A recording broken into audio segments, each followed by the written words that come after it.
나 같은 사람의 이야기가 누군가에게 위로가 될까 싶었지만 제 이야기를 들려드리려 합니다. 저는 거제에서 평생을 살아온 김순자입니다. 고단했던 이 이야기가 누군가에겐 작은 위로가 되고 또 힘이 되길 바라는 마음입니다.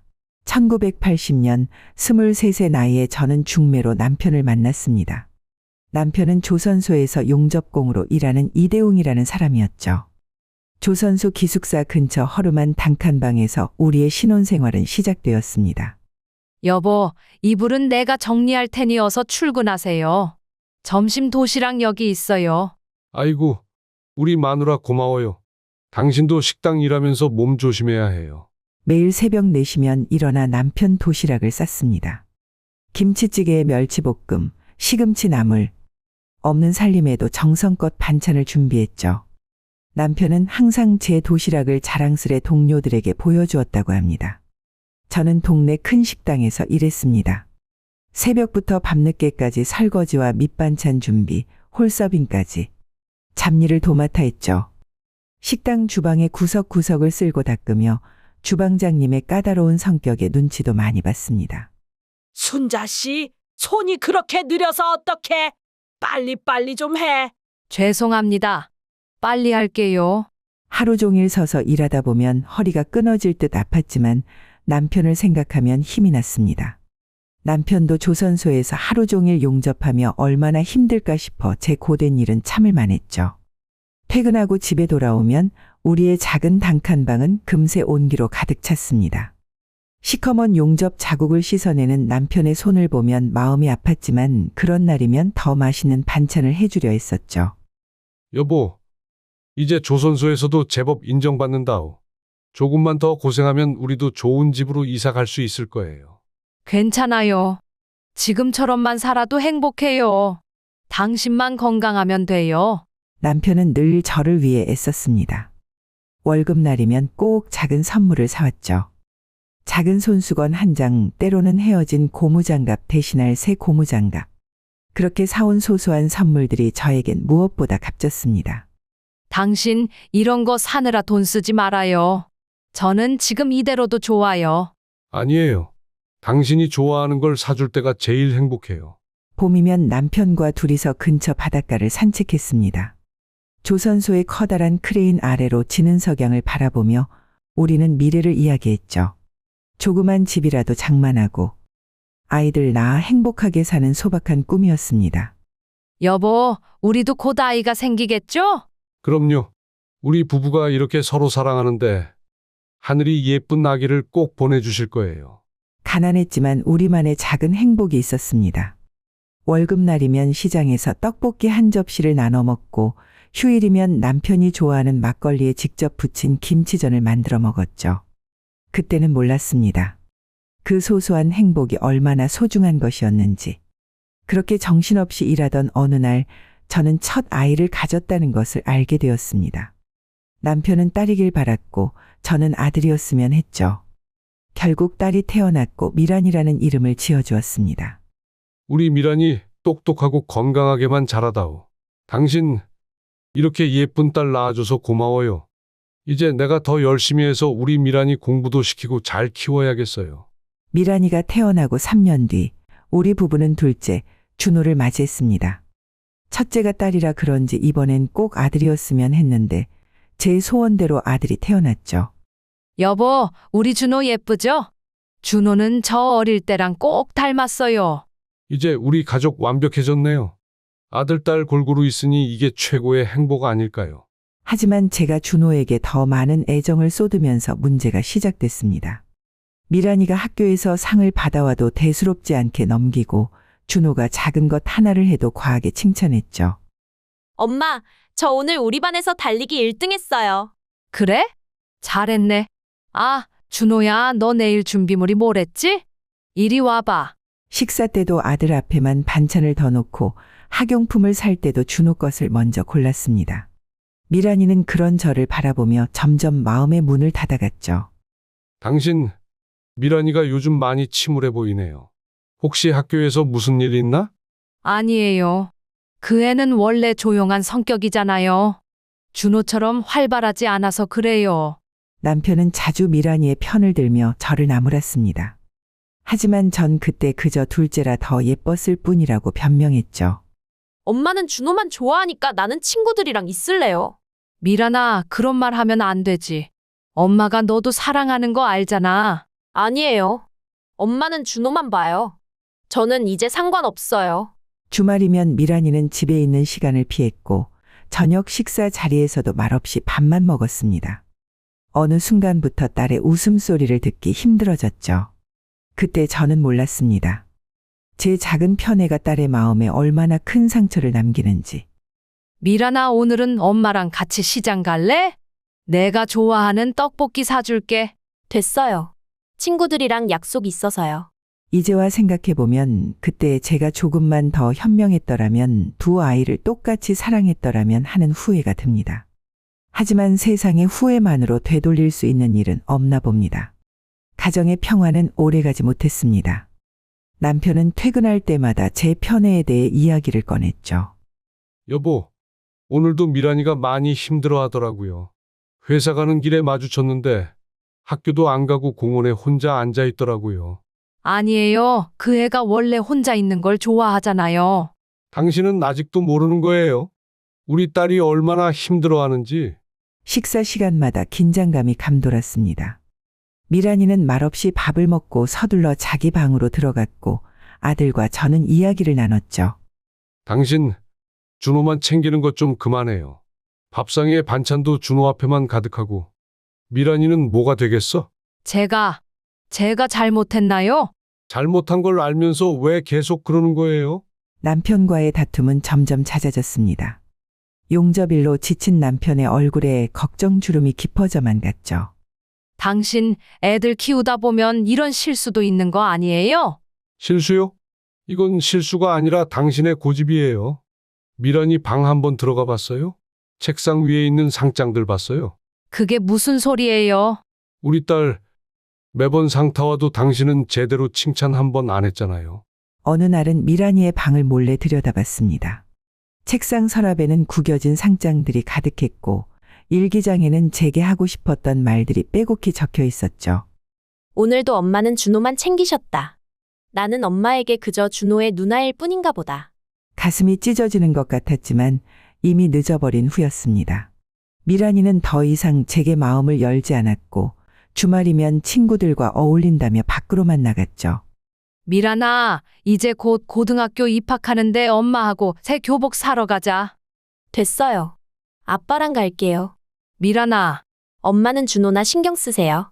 전 이제 익숙해졌어요. 남편도 지쳐갔습니다. 매일같이 용접 작업으로 시커멓게 그을린 얼굴로 돌아와서도 딸의 이야기만 나오면 한숨부터 내쉬었죠. 당신, 우리 가정이 왜 이렇게 됐을까요? 여보, 미안해요. 이제 와서 미안하다고 하면 뭐해요? 우리 딸 마음에 생긴 상처를 당신이 어떻게 치료해 줄 건가요? 그렇게 우리 가정은 조금씩 금이 가기 시작했습니다. 예전처럼 네 식구가 모여 도시락 싸들고 바닷가로 놀러가는 일도 없어졌고 저녁 식사 자리에서 웃음꽃이 피는 일도 사라졌습니다. 모든 게 제 잘못이었습니다. 제가 조금만 더 현명했더라면, 두 아이를 똑같이 사랑했더라면. 하지만 인생에는 만약에가 없다는 걸 저는 훗날에야 깨닫게 되었습니다. 그렇게 힘겨운 나날을 보내던 어느 날, 남편이 갑자기 심한 기침을 하기 시작했습니다.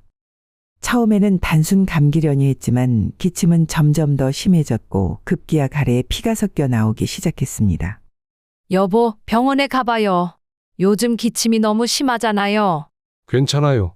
조선소 일하다 보면 의뢰 이런 거지 뭐. 아니에요.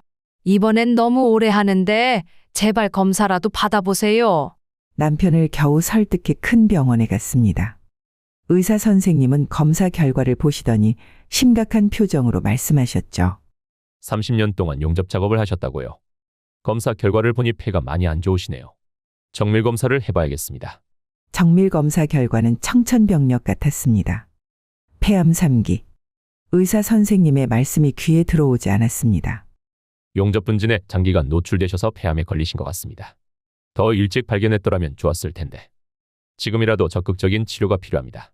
그날 밤 남편은 침대에 누워 오랫동안 천장만 바라보았습니다. 여보, 미안해요.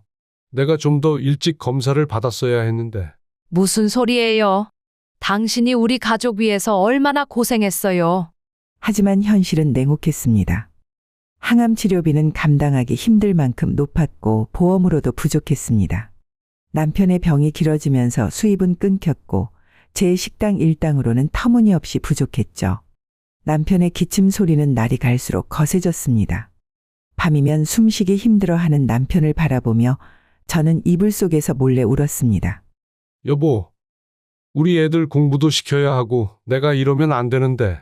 제발 그런 말 마세요. 걱정하지 말고 당신은 치료만 열심히 받으세요. 이제 시작이에요.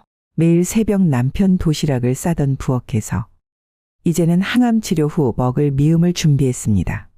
출근할 때 들려주던 조심히 다녀오세요라는 인사 대신 오늘은 좀 괜찮으세요? 라는 걱정 어린 말들만 오갔죠.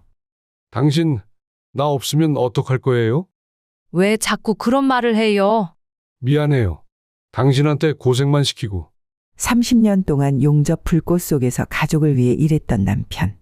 그 불꽃이 결국 남편의 몸을 태워버렸다는 생각에 가슴이 미어졌습니다. 하지만 저는 강해져야 했습니다. 남편을 위해서 그리고 우리 가족을 위해서 병원비를 감당하기 위해 저는 할 수 있는 모든 일을 찾아 나섰습니다. 낮에는 여전히 식당에서 일했고 새벽에는 건물 청소를, 밤에는 가게 마감 청소를 했습니다. 순자 씨, 요즘 얼굴이 많이 헬쓱해졌네요. 좀 쉬엄쉬엄해요. 괜찮습니다. 제가 더 일할 수 있어요. 혹시 다른 일거리 있으시면 저 불러주세요. 남편의 항암 치료가 시작되면서 병원비는 눈덩이처럼 불어났습니다. 보험금은 턱없이 부족했고 모아둔 돈은 금세 바닥이 났죠. 딸은 잠시 학교를 그만두고 공장에서 일을 하면서 병원비를 벌었습니다. 미란아, 미안하다. 학교도 그만두고 나 때문에 너가 너무 고생하는구나. 아니에요, 아빠. 아빠는 치료만 열심히 받으세요. 아빠가 평생 우리 위해서 고생하셨는데 저는 정말 괜찮아요. 하루하루가 전쟁이었습니다. 낮에는 식당에서 일하다가 잠깐 짬을 내 병원에 가서 남편의 항암 치료를 지켜보고 다시 뛰어나와 야간 청소 일을 했죠. 아줌마, 여기 구석이 잘 안 닦였는데요. 죄송합니다. 얼른 다시 하겠습니다. 이러고도 돈을 받아가려고 해요. 모멸감에 눈물이 나왔지만 참았습니다. 남편의 병원비를 생각하면 자존심 따윈 내려놓을 수밖에 없었죠. 엄마, 이제 그만 쉬세요. 제가 알바라도 할게요. 안 돼, 준호야. 넌 공부만 열심히 해. 엄마가 할 수 있어. 점점 몸이 망가져갔습니다. 허리는 굽어가고 무릎은 아파왔죠. 하루에 서너 시간밖에 잘 수 없었지만 남편의 아픈 모습을 생각하면 제 고통은 아무것도 아니었습니다. 순자 씨, 이제 그만하고 일어나요. 이러다 순자 씨가 쓰러지겠네. 조금만 더 할게요. 오늘 병원비 납부일이라서. 친척들에게 빌린 돈도 늘어만 갔습니다. 은행 대출도 받았지만 이자를 갚는 것조차 버거웠죠. 하지만 남편의 치료를 멈출 순 없었습니다. 여보, 이제 그만하고 싶어요. 당신이 이렇게 고생하는 거 보니. 안 돼요. 당신 그동안 항암하느라 얼마나 고생했는데 이제 와서 포기할 순 없어요. 밤늦게 집에 돌아와 남편의 잠든 얼굴을 볼 때면 젊은 시절 용접 불꽃 속에서 일하던 그의 모습이 떠올랐습니다. 그때 우리는 가난했지만 행복했는데 지금은 병마와 싸우는 남편을 보며 무력감에 가슴이 미어졌습니다. 하늘에 계신 부모님, 제발 우리 남편 좀 지켜주세요. 제가 대신 아파도 좋으니 제발. 매일 밤 이불 속에서 훌쩍이는 소리를 내지 않으려 베개를 꼭 껴안았습니다.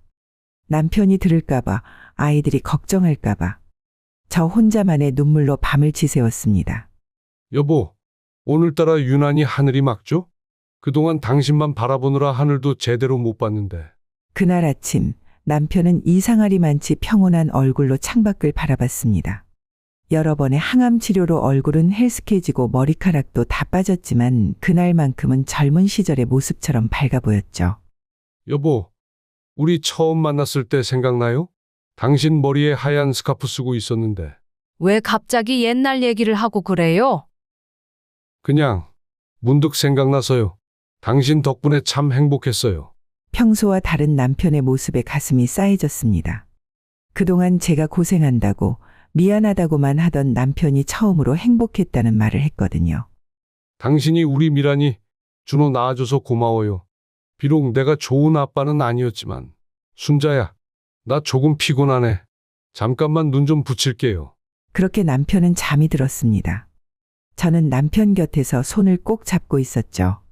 어느새 해가 저물고 병실은 어둠에 잠겼습니다. 여보, 이제 일어나세요. 저녁 드실 시간이에요. 하지만 남편은 대답이 없었습니다.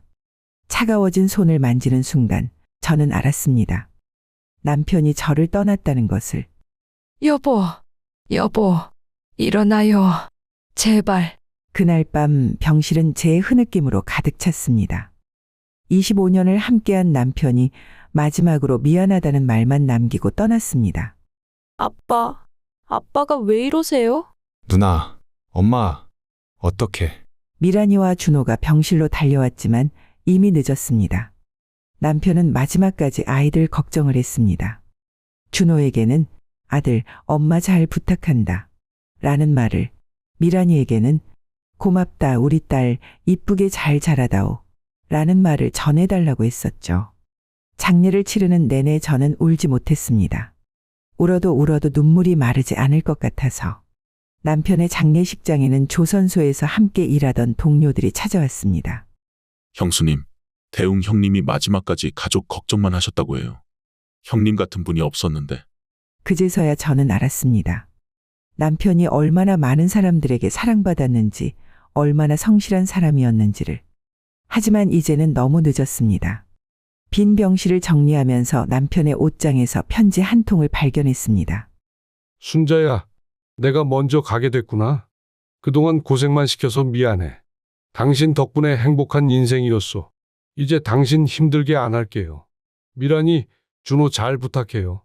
그리고 고마웠어. 25년 동안 매일 보던 남편의 얼굴을 이제는 볼 수 없다는 생각에 가슴이 미어졌습니다. 하지만 이제는 제가 강해져야 할 때입니다. 남편이 그토록 사랑했던 우리 가족을 위해서. 장례를 마치고 돌아온 집은 너무나 허전했습니다. 남편의 운동화가 놓여있던 자리, 늘 걸려있던 작업복이 사라진 옷장. 모든 것이 허상처럼 느껴졌습니다. 엄마, 이제 어떻게 하실 거예요? 미란이가 조심스레 물었습니다. 장례식 이후 처음으로 가족들이 모였지만 식탁 위에 밥그릇만 쳐다보며 어색한 침묵이 이어졌습니다. 남편의 병원비로 생긴 빚을 갚기 위해 집을 처분해야 했기 때문입니다. 미란아, 엄마가 미안해. 그동안 내가 많이 서운했지. 엄마, 그런 말씀은 이제 와서 하실 필요 없어요. 목이 메어왔지만 애써 눈물을 참았습니다. 딸의 차가운 말투에 가슴이 아팠지만 이해할 수 있었습니다. 제가 뿌린 씨앗이었으니까요. 그래, 엄마가 얼마나 내 마음을 아프게 했는지 아는데. 엄마, 저는 공장 기숙사에서 지내려고 해요. 거기서 일하면서 검정고시 준비도 하려고요. 아버지가 안 계신 집에서 같이 지내기 힘들어서였을까요?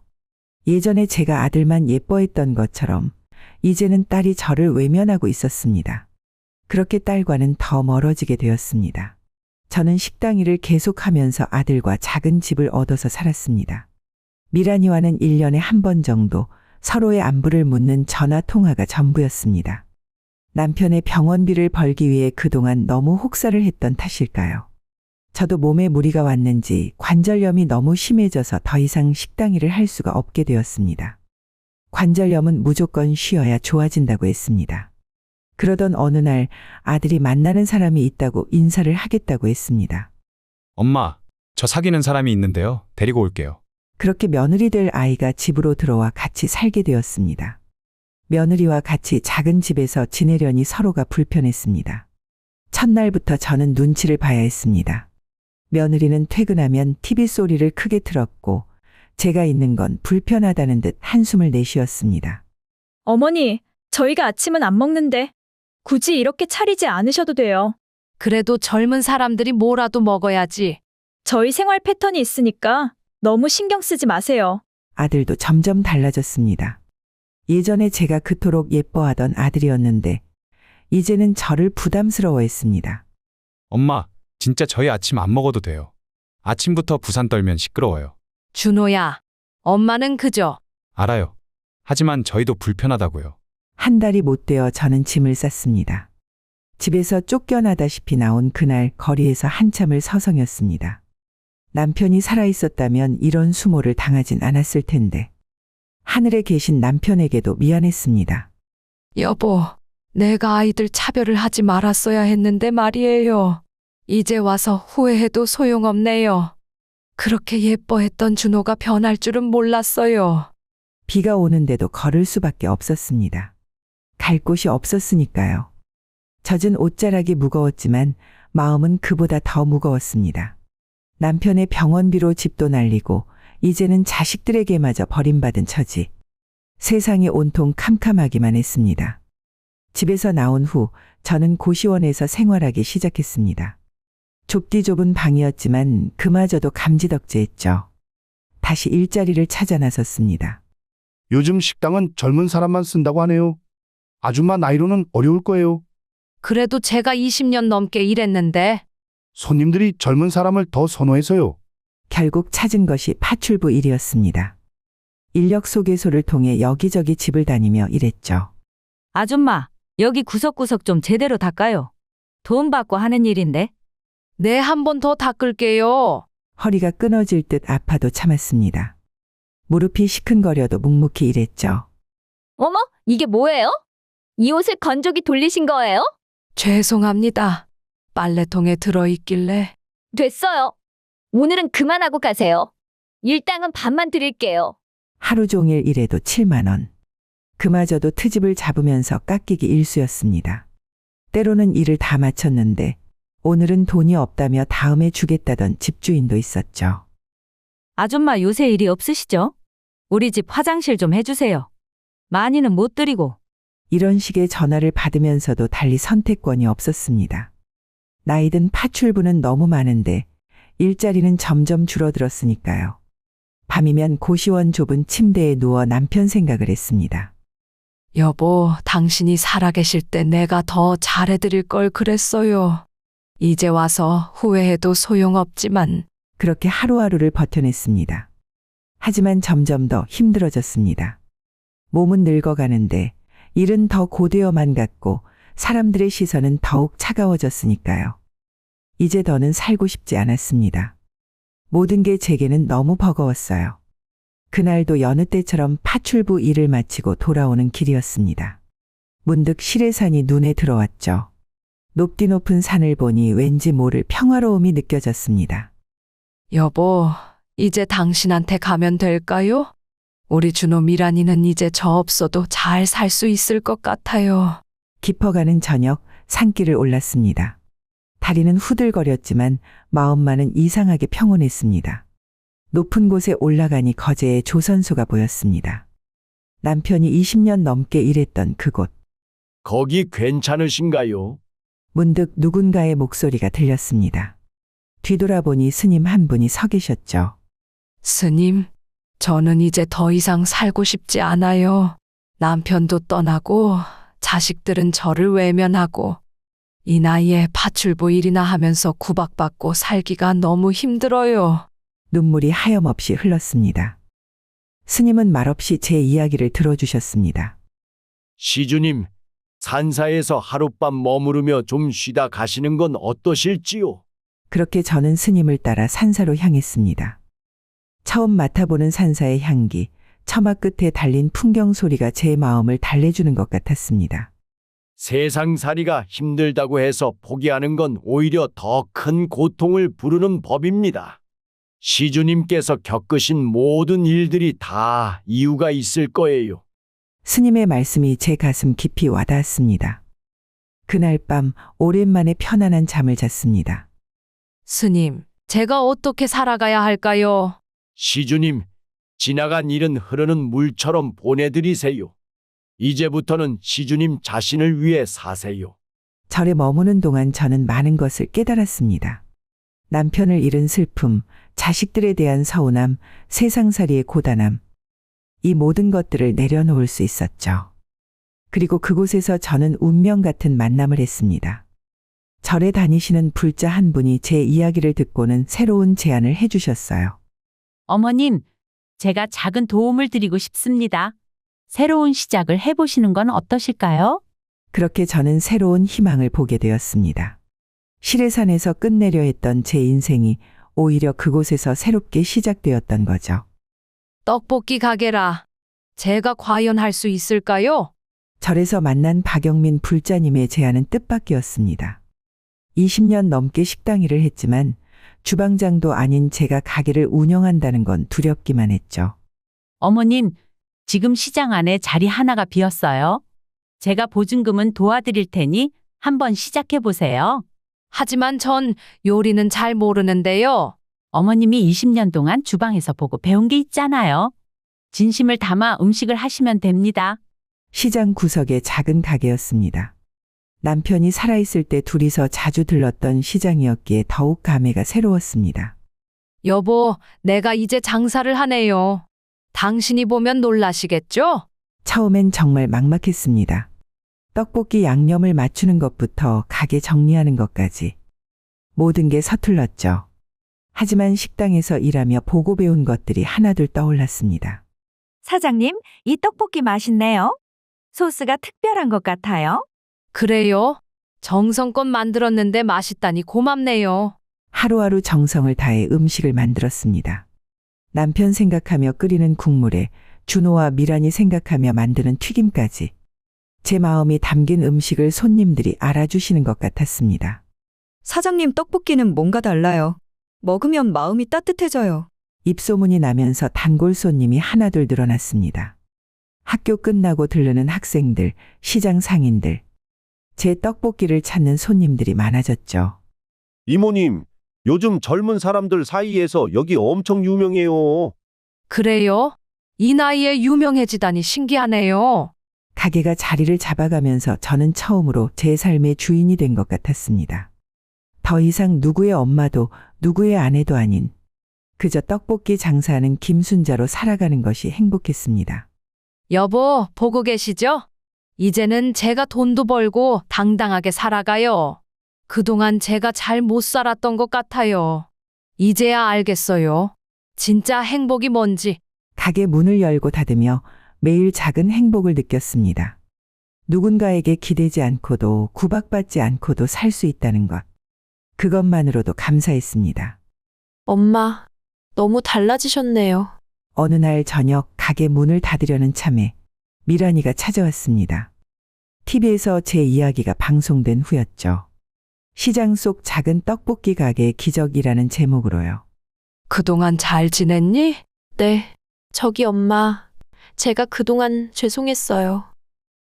괜찮아. 엄마가 더 미안해. 미란이 뒤에서 준호도 보였습니다. 둘 다 많이 달라져 있었지만 그래도 제겐 소중한 자식들이었죠. 엄마, 이제 저희 집에서 사세요. 제가 잘못했어요. 아니야. 이제 엄마는 여기가 좋아. 자식들의 갑작스러운 방문이 반갑지 않은 건 아니었습니다. 하지만 이제는 달랐어요. 더 이상 누군가에게 의지하고 싶지 않았거든요. 엄마가 이렇게 성공하실 줄 몰랐어요. 성공이라기보다 그저 내 삶을 찾은 거야. 미란이가 눈물을 흘리며 제 손을 잡았습니다. 엄마, 우리가 너무했어요. 아버지 돌아가시고 엄마를 외면해서. 하지만 제 마음은 이미 평온했습니다. 더 이상의 미움도 서운함도 없었어요. 이제 그만하자. 너희도 너희 삶이 있고 엄마도 이제 내 삶이 있어. 서로 이해하고 용서하면서 그렇게 살자꾸나. 자식들은 한동안 말없이 서 있었습니다. 제가 이렇게 단호할 거라고는 예상하지 못했나 봅니다. 엄마. 걱정하지 마. 이제 엄마는 정말 행복해. 너희도 각자의 자리에서 잘 살아주길 바랄게. 그날 이후로 자식들과는 적당한 거리를 두게 되었습니다. 가끔 명절에 안부 전화나 주고받는 정도. 그게 우리 모두에게 좋은 것 같았어요. 여보, 우리 자식들 이제 잘 살 거예요. 저도 이제야 진정한 부모의 모습을 알게 된 것 같아요. 자식을 놓아주는 것도 사랑이더라고요. 매일 밤 가게 문을 닫으며 저는 감사 기도를 드립니다. 이제는 더 이상 누군가의 엄마나 아내가 아닌 당당한 제 모습으로 살아갈 수 있어서요. 장사가 잘 되면서 저는 작은 욕심이 생겼습니다. 제가 받은 도움을 다른 분들에게도 나누고 싶었거든요. 가게 근처 요양원을 찾아가 음식을 나누고 말동무가 되어드렸습니다. 그분들의 이야기를 들으며 제 아픔도 조금씩 치유되는 것 같았어요. 순자 씨가 오는 날만 기다린다니까. 어르신들이 떡볶이 드시면서 웃으시는 모습 보면 참 좋아요. 저도 행복해요. 제가 받은 사랑을 나눌 수 있어서요. 요양원에 올 때마다 남편 생각이 많이 났습니다. 남편이 병원에 있을 때 제가 조금 더 잘해드릴 걸. 그런 마음에 더 정성껏 봉사하게 됐죠.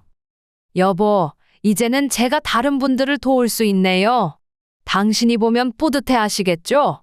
봉사를 다니다 보니 저와 비슷한 처지의 분들을 많이 만났습니다. 모두들 저마다의 사연을 안고 살아가시는 분들이었죠. 이제는 장사도 줄이고 더 많은 시간을 봉사에 쓰고 있습니다.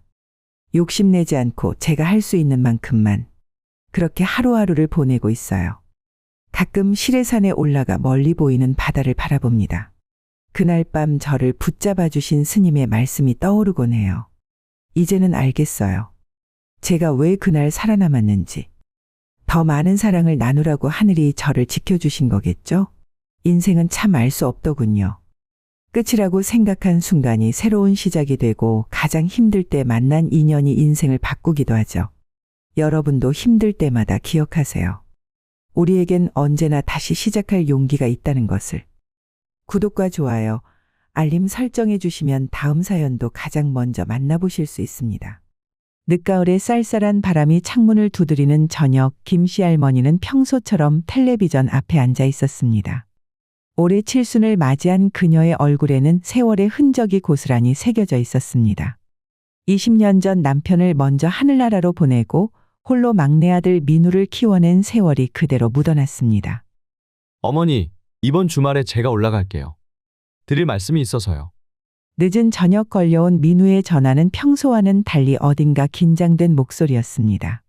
민우는 지방 건설회사에서 성실하게 일하는 건축기사였습니다. 어린 시절부터 한 번도 어머니를 걱정시키지 않았던 착한 아들이었기에 이런 긴장된 목소리는 더욱 낯설게 느껴졌습니다. 무슨 일이니? 엄마한테 말 못할 일이라도 생긴 거야? 김씨 할머니의 목소리에 걱정이 묻어났습니다. 벽에 걸린 시계 소리만이 잠시 방안을 채웠습니다. 아니요. 제가 결혼하려고 해요. 이번에 제가 올라갈 때 그 사람도 데리고 갈게요.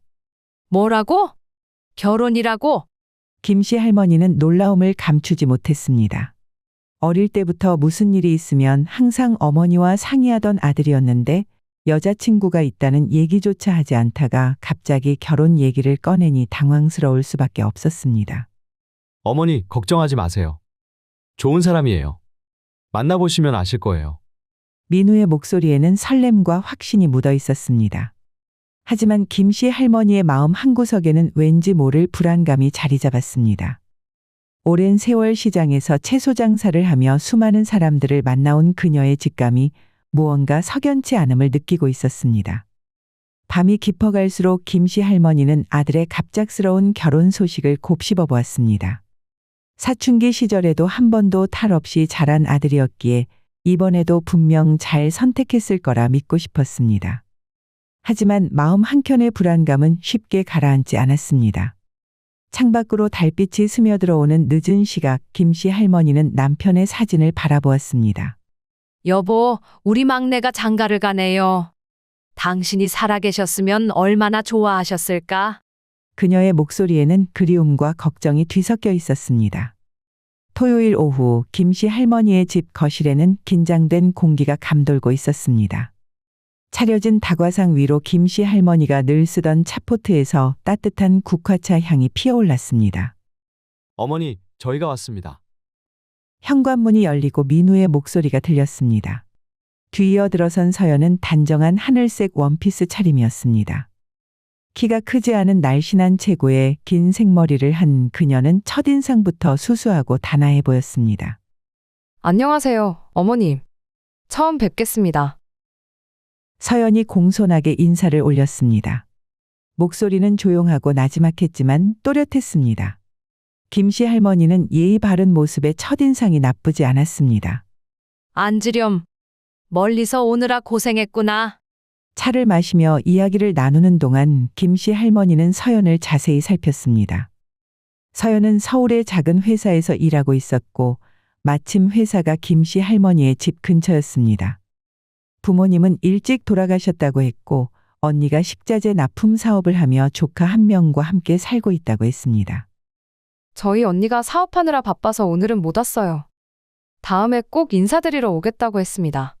서연의 말투는 공손했지만 가끔 시선을 피하며 어딘가 불안해 보이는 표정이 스쳐 지나갔습니다. 민우가 들뜬 목소리로 둘이 만난 이야기를 할 때도 서연은 살짝 미소만 지을 뿐 말수가 적었습니다. 오랫동안 시장에서 장사를 하며 수많은 사람을 만나온 김씨 할머니였기에 서연의 이런 모습이 마음에 걸렸습니다.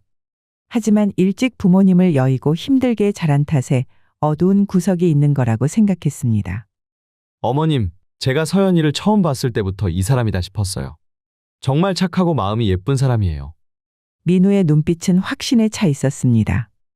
하지만 그 말을 듣는 서연의 표정에는 순간 무언가 복잡한 감정이 스쳐 지나가는 것을 김씨 할머니는 놓치지 않았습니다. 며느리 될 사람을 만난 날 이후 김씨 할머니는 밤잠을 설치는 날이 많아졌습니다. 서연의 어딘가 불안해 보이는 눈빛이 자꾸만 마음에 걸렸습니다. 결국 그녀는 아들에게 전화를 걸어 서연의 생년월일과 태어난 시간을 물어보았습니다. 갑자기 생일을 왜 물어보세요? 혹시 궁합이라도 보려고 하시는 거예요? 민우의 목소리에는 걱정이 묻어났지만 김씨 할머니는 아들의 말을 무시한 채 동네 뒷골목에 있는 유명한 점집을 찾았습니다. 좁은 골목을 지나 낡은 간판이 걸린 점집 앞에 서자 향냄새가 코끝을 자극했습니다. 들어오시지요. 기다리고 있었습니다. 점쟁이는 마치 김씨 할머니의 방문을 예상했다는 듯이 말했습니다. 방 안은 어둑했고 벽시계의 초침 소리만이 정적을 깨고 있었습니다. 아들의 사주가 물이고 며느리의 사주가 불이네요. 물과 불이 만나면 증기가 되어 사라지기도 하지만 때로는 서로를 보완하기도 하지요. 점쟁이의 말투는 차분했지만 눈빛은 날카로웠습니다. 종이 위에 그려진 사주팔자를 들여다보던 그는 깊은 한숨을 내쉬었습니다. 이 둘의 결합이 순탄치만은 않을 것입니다. 특히 여자의 사주에 비밀이 감춰져 있군요. 과거의 그림자가 현재를 덮으려 하고 있어요. 김씨 할머니는 등골이 서늘해지는 것을 느꼈습니다. 점쟁이의 말은 계속되었습니다. 결혼은 4개월 후 음력 9월 15일에 하는 게 좋겠습니다. 그날이 두 사람의 기운이 가장 좋은 날이에요. 그렇게 빨리요? 보통 결혼 준비하는데 적어도 6개월은 걸리는데요. 그날이 아니면 큰 액이 낄 수 있습니다. 서두르는 게 좋겠어요. 집으로 돌아오는 길 김씨 할머니의 마음은 더욱 복잡해졌습니다. 골목길 가로등 불빛이 그녀의 긴 그림자를 들이우는 가운데 점쟁이의 말이 자꾸만 귓가에 맴돌았습니다. 과거의 그림자라는 말이 특히 신경 쓰였습니다. 서연의 불안한 눈빛과 어두운 표정이 떠올랐고 결혼을 서두르라는 점쟁이의 말도 의미심장하게 들렸습니다. 집에 돌아왔을 때 김씨 할머니는 문득 20년 전 남편이 떠나기 전날 밤 꾸었던 불길한 꿈이 생각났습니다. 그때도 이런 불안한 예감이 있었는데 하지만 이번에는 달랐습니다. 이번에는 아들의 앞날이 걸린 문제였기에 그녀는 더욱 마음을 졸일 수밖에 없었습니다. 점집에 다녀온 다음 날 민우에게서 전화가 걸려왔습니다. 어머니, 어제 궁합 보고 오셨어요? 사주가 어떻다고 하던가요? 김씨 할머니는 잠시 망설이다가 거짓말을 했습니다. 다 좋다고 하더구나. 걱정할 거 없대. 그렇죠. 제가 그랬잖아요. 저희는 그런 거 안 봐도 될 만큼 잘 맞는다니까요. 민우의 목소리에는 자신감이 넘쳤습니다. 이어서 그는 기쁜 소식을 전했습니다. 어머니, 저 서울로 발령 났어요.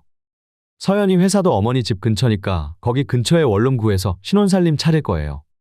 김씨 할머니는 속으로는 아들과 함께 살고 싶은 마음이 간절했지만 새 신부가 부담스러워할까봐 원룸을 얻으라고 했습니다. 그래도 지방에 살아서 명절에만 보던 아들을 이제 자주 볼 수 있다는 생각에 마음이 설렜습니다. 음력 9월 15일 결혼식이 열린 예식장은 한산했습니다. 서연이네는 부모님도 안 계시고 친척도 많지 않다고 했고 김씨 할머니 쪽도 남편과 일찍 사별한 뒤로 친가 쪽 친척들과는 거의 왕래가 없었기 때문입니다.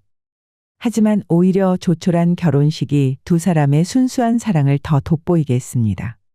서연의 언니는 바쁜 사업 때문에 잠깐 들러 축하 인사만 전하고 가야 했지만 조카는 끝까지 남아 이모의 결혼을 축하해 주었습니다. 이모 결혼 축하해요. 근데 이모 결혼 기념일이랑 제 생일이 같네요. 절대 안 까먹을 거예요. 조카의 순진한 말에 김씨 할머니는 웃으며 참 우연이구나 라고 말했지만 마음 한구석이 불편했습니다. 점쟁이가 말했던 숨겨진 그림자가 문득 떠올랐기 때문입니다. 새 신혼집은 김씨 할머니의 집에서 걸어서 10분 거리에 있었습니다. 아들 부부는 종종 주말에 찾아와 같이 식사를 하곤 했습니다. 서연은 시어머니 김씨 할머니의 마음을 헤아려 정성스럽게 집안일을 도왔고 민우는 예전처럼 어머니를 잘 모시는 착한 아들이었습니다. 일요일 오후 김씨 할머니의 집에는 평화로운 식사 시간이 흐르고 있었습니다. 창밖으로는 늦가을에 따스한 햇살이 비치고 식탁 위에는 갓 지은 밥과 된장찌개의 김이 모락모락 피어올랐습니다. 어머님, 된장찌개 정말 맛있어요. 역시 어머님이 끓이시는 게 최고예요. 서연이 웃으며 말하는 순간 그녀의 휴대폰이 요란하게 울렸습니다. 화면을 본 서연의 얼굴이 순간 굳어졌습니다. 어머님, 잠시 방에서 통화하고 올게요. 서연은 급하게 자리를 피했습니다. 닫힌 방문 너머로 서연의 낮은 목소리가 새어나왔습니다. 언니, 그게 무슨 소리예요? 갑자기? 네, 알겠어요. 김씨 할머니는 불길한 예감에 숟가락질을 멈췄습니다. 잠시 후 방에서 나온 서연의 얼굴은 창백했습니다. 그녀는 떨리는 손으로 의자를 잡았습니다. 무슨 일이야? 민우가 걱정스러운 얼굴로 물었습니다. 언니네 사업이 큰 문제가 생겼나 봐요. 채권자들이 들이닥쳐서 언니가 급히 해외로 나가야 한다고 해요. 살던 집도 경매로 넘어가게 됐대요. 김씨 할머니와 민우는 놀란 눈으로 서연을 바라보았습니다. 서연은 잠시 말을 멈추고 깊은 숨을 들이쉬었습니다. 그래서 부탁드릴 게 있는데. 서연의 목소리가 떨렸습니다. 조카를 잠시만 맡아주실 수 있을까요? 언니가 상황이 나아지면 꼭 데려가겠대요. 언제쯤 데려갈 수 있는데? 민우가 물었습니다. 서연은 고개를 푹 숙인 채 잘 모르겠어요. 라고 겨우 답했습니다. 식탁 위로 무거운 침묵이 내려앉았습니다. 어머님. 서연이 조심스럽게 입을 열었습니다. 제가 아침에 은우를 어린이집에 데려다주고 퇴근할 때 데리고 올 건데 혹시 오후 3시부터 저희가 퇴근할 때까지만 봐주실 수 있으세요? 김씨 할머니는 한숨을 내쉬었습니다. 나이가 들어 아이를 보는 것이 쉽지는 않았지만 이런 급한 상황에서 거절할 수는 없었습니다. 그래, 학교 들어가기 전까지는 내가 봐줄 수 있다. 하지만 그 이후에는 다른 방법을 찾아봐야 할 거야. 서연의 눈에 눈물이 고였습니다. 정말 감사합니다, 어머님. 제가 꼭 은우 잘 키우고. 그녀의 말끝이 흐려졌습니다. 김씨 할머니는 서연의 표정에서 무언가 이상한 점을 느꼈지만 지금은 그저 손주뻘 되는 아이를 돌봐주는 것이 우선이라 생각했습니다. 그럼 은우는 언제 데려올 거니? 민우가 물었습니다. 내일 데려올게요. 서연의 목소리가 흔들렸습니다. 은우를 돌보기 시작한 지 한 달이 지났습니다. 매일 오후 김씨 할머니는 은우를 어린이집에서 데리고 오는 일을 하게 되었습니다. 아파트 단지를 지나다 보면 이웃들과 마주치는 일이 잦았습니다. 어머, 할머니. 아이가 며느님하고 엄청 닮았네요.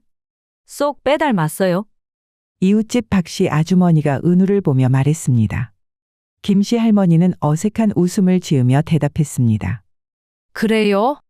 피가 섞인 이모와 조카니까 비슷할 수도 있지요. 하지만 이런 이야기는 한두 번이 아니었습니다. 마트에서 만난 이웃들, 놀이터의 다른 아이 엄마들, 심지어 경비 아저씨까지 모두가 은우와 서연의 놀라운 닮은 꼴을 이야기했습니다. 특히 마음에 걸리는 것은 서연의 언니 부부와 은우가 전혀 닮지 않았다는 점이었습니다.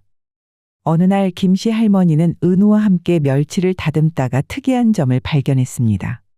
은우야, 넌 오른쪽 새끼손가락이 참 짧구나. 아, 네. 이모랑 저랑 그래요. 동생은 안 그런데. 은우가 멸치를 다듬던 손을 멈추고 대답했습니다. 그날 밤 김씨 할머니는 잠을 이루지 못했습니다. 갑자기 결혼식 날의 기억이 떠올랐습니다. 은우가 했던 말이 귓가에 맴돌았습니다. 이모 결혼 기념일이랑 제 생일이 같네요. 시계 초침 소리만 울리는 어둠 속에서 김씨 할머니는 점쟁이의 말을 떠올렸습니다. 그토록 서둘러 결혼하라고 했던 날짜가 하필 은우의 생일과 같은 날이었다는 사실이 이상하게 느껴졌습니다. 설마. 김씨 할머니는 고개를 저었습니다. 하지만 불안감은 점점 커져갔습니다. 점쟁이가 그 날짜를 지정한 것이 단순한 우연이 아닐지도 모른다는 생각이 들었습니다. 다음 날 아침 은우를 데리러 온 서연을 보며 김씨 할머니는 마음이 무거웠습니다. 서연이 은우를 반기며 안아올리는 모습은 마치 친모자지간 같았습니다. 그동안 느꼈던 모든 위화감과 의심이 한꺼번에 밀려왔습니다. 점쟁이가 말했던 과거의 그림자. 이게 바로 그것인가? 김씨 할머니는 창가에 서서 멀어지는 서연과 은우의 뒷모습을 바라보았습니다. 가로등 불빛 아래로 두 사람의 그림자가 하나로 겹쳐 보였습니다.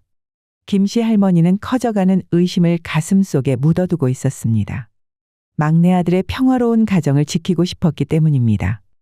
그러던 어느 토요일 저녁 민우 부부가 은우를 데리고 찾아왔습니다. 어머니, 요즘 원룸이 많이 좁아져서요. 오늘 하룻밤만 여기서 자고 갈게요. 서연이 조심스럽게 말을 꺼냈습니다. 그래, 그동안 새 식구가 좁은 원룸에서 많이 불편했겠구나. 김씨 할머니가 대답하자마자 민우의 전화가 울렸습니다. 어머니, 죄송한데 저 급한 일이 생겼어요. 회사 동료 아버님이 돌아가셔서 상갓집에 다녀와야 할 것 같아요. 그렇게 서연과 은우만 남게 되었습니다. 늦은 밤 화장실에 가려던 김씨 할머니는 서연의 방에서 들려오는 소리에 발걸음을 멈췄습니다. 우리 은우, 이제 엄마라고 불러도 돼. 여기선 아무도 없으니까. 서연의 목소리가 새어나왔습니다. 정말요? 엄마! 엄마! 은우의 작은 목소리가 이어졌습니다. 그래, 우리 은우. 이제 엄마가 잘 보살펴줄게. 더 이상 헤어지지 않을 거야. 서연이 은우를 껴안는 소리가 들렸습니다. 김씨 할머니의 심장이 쿵쾅거렸습니다. 벽시계 소리만이 조용한 집안에 울리는 가운데 그녀는 방문 앞에 한동안 서 있었습니다. 다음 날 아침 아직 은우가 깨어나지 않은 시간에 며느리가 거실로 나와 시어머니와 남편에게 말을 했습니다. 어머님, 민우 오빠. 들을 말씀이 있어요. 서연은 떨리는 목소리로 말을 이어갔습니다. 언니네가 경제적으로 회복이 불가능할 것 같아요. 은우도 내년엔 학교에 가야 하는데 저희가 은우를 입양하면 어떨까요? 김씨 할머니는 서연의 말을 듣는 순간 그동안의 모든 의심이 확신으로 바뀌는 것을 느꼈습니다. 은우의 생일과 결혼 기념일이 같은 것, 놀라울 정도로 닮은 외모 그리고 어젯밤 들은 대화까지. 모든 것이 하나로 연결되었습니다. 역시 은우가 서연의 친자식이구나. 김씨 할머니의 마음은 무거워졌습니다. 이제는 더 이상 이 진실을 모른 척할 수 없다는 것을 깨달았습니다. 서연이의 양자 입양 제안 후 김씨 할머니는 더 이상 침묵할 수 없다고 결심했습니다. 아침 식사 후 민우를 따로 불러 이야기를 시작했습니다.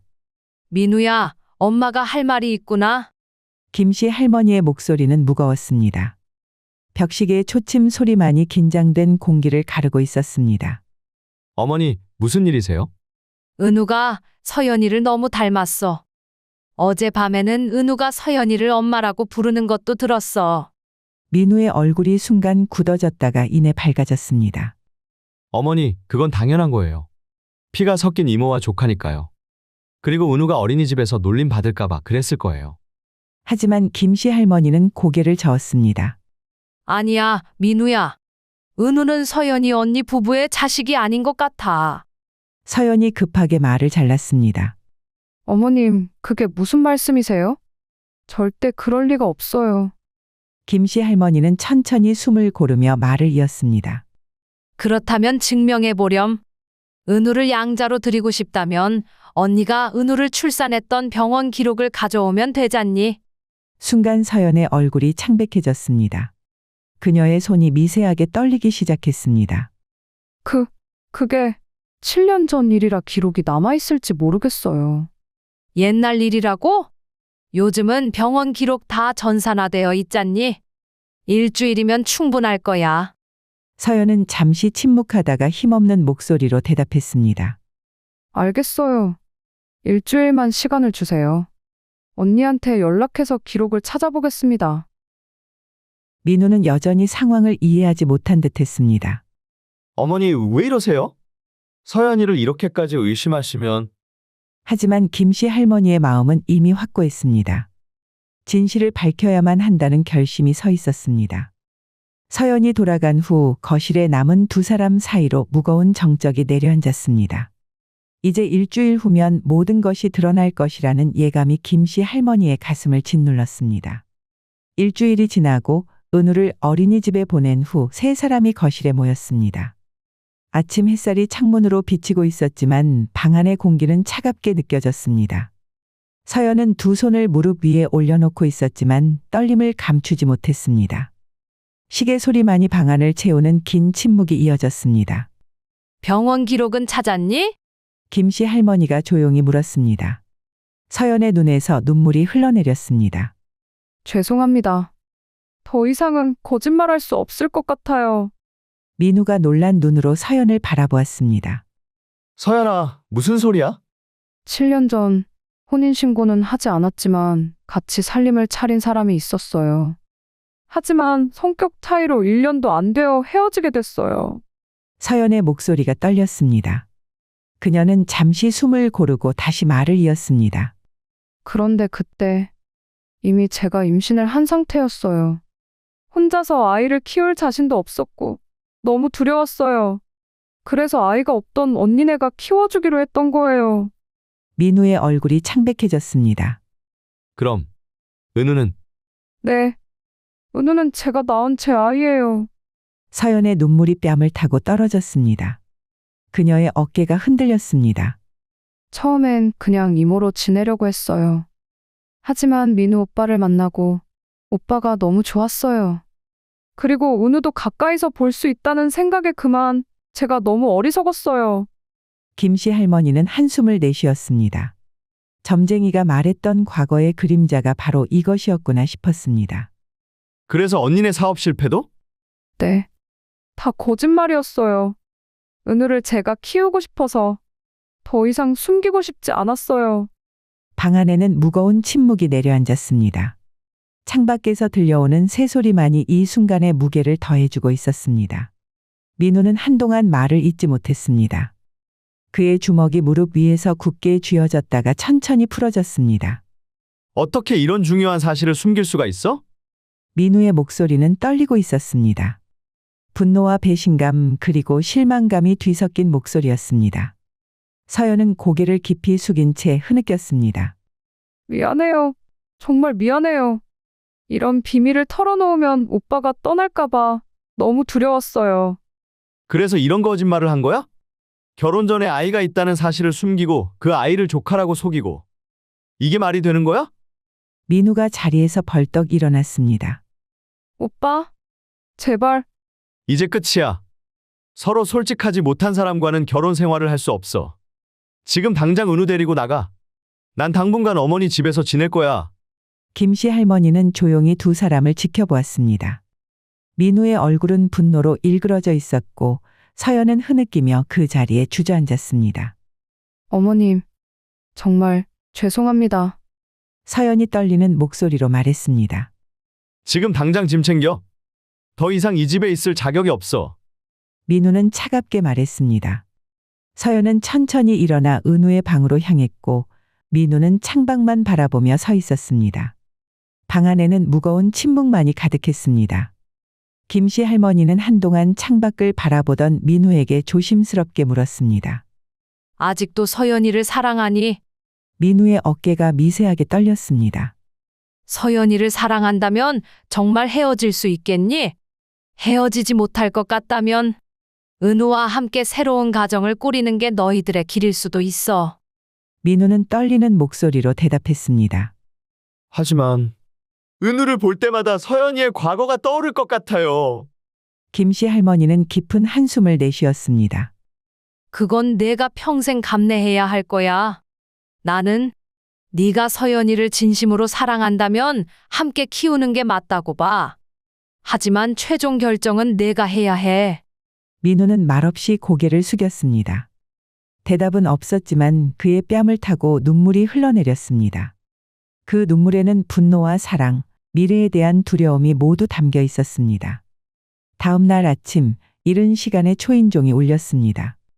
문을 열자 서연이 떨리는 모습으로 서 있었습니다.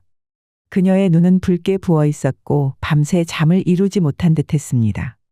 어머님. 말을 꺼내기도 전에 서연은 그 자리에 무릎을 꿇고 흐느꼈습니다. 일어나. 왜 이러고 있어? 김씨 할머니가 서연의 팔을 잡아 일으키려 했지만 서연은 고개를 깊이 숙인 채 울음을 멈추지 못했습니다. 어머님, 정말 죄송합니다. 제가 너무 어리석었어요. 처음부터 솔직하게 말씀드렸어야 했는데 민우 오빠가 저희를 다시 받아준대요. 정말 감사합니다. 김씨 할머니는 한숨을 내쉬며 서연의 앞에 무릎을 꿇고 앉았습니다. 떨리는 서연의 어깨를 가만히 잡았습니다. 서연아, 너도 많이 힘들었겠구나. 혼자서 그 무거운 비밀을 안고 살아오느라. 그래도 이제 다 털어놓았으니 앞으로는 조금 더 편해질 거야. 어머님. 서연이 고개를 들자 눈물이 가득한 얼굴이 보였습니다. 나한테 감사할 것 없어. 민우한테 나가서 감사하렴. 그 애가 널 얼마나 사랑하면 이런 결정을 했겠니? 앞으로는 정말 솔직하게 살아야 해. 가족은 믿음이 가장 중요한 거야. 네. 이제는 정말 진실하게 살게요. 은우도 이제는 제대로 된 가정에서 자랄 수 있게 됐어요. 어머님, 정말 감사합니다. 김씨 할머니는 서연의 등을 가만히 쓰다듬었습니다. 아침 햇살이 창문으로 비치고 있었고 새로운 시작을 알리는 듯 새들의 지저김이 들려왔습니다. 자, 이제 그만 일어나자. 민우도 곧 출근할 시간일 텐데 가서 아침이라도 챙겨주렴. 서연은 눈물을 닦으며 고개를 끄덕였습니다. 그녀의 얼굴에는 이제 희망이 피어오르고 있었습니다. 저녁 무렵 은우가 어린이집에서 돌아올 시간이 되었습니다. 김씨 할머니는 평소처럼 은우를 데리러 갔고 돌아오는 길에 은우의 작은 손을 꼭 잡았습니다. 할머니, 오늘은 엄마 아빠 안 왔어요. 은우가 물었습니다. 김씨 할머니는 잠시 멈춰서서 은우를 바라보았습니다. 아이의 눈에는 순수한 궁금증만이 가득했습니다. 그 모습을 보며 할머니는 문득 깨달았습니다. 가족이란 것이 꼭 피로만 이어지는 것은 아니라는 것을. 집에 도착하자 민우와 서연이 기다리고 있었습니다. 은우는 달려가 두 사람의 품에 안겼습니다. 아빠, 엄마. 은우의 환한 미소를 보며 새 어른의 눈시울이 붉어졌습니다. 김씨 할머니는 조용히 부엌으로 향했습니다. 저녁 식사를 준비하면서 그녀는 생각했습니다. 비록 시작은 거짓말이었지만 이들이 서로를 향해 가진 마음만큼은 진실이었다는 것을. 그리고 그 진실된 마음이 새로운 가족을 만들어가고 있다는 것을. 어머님.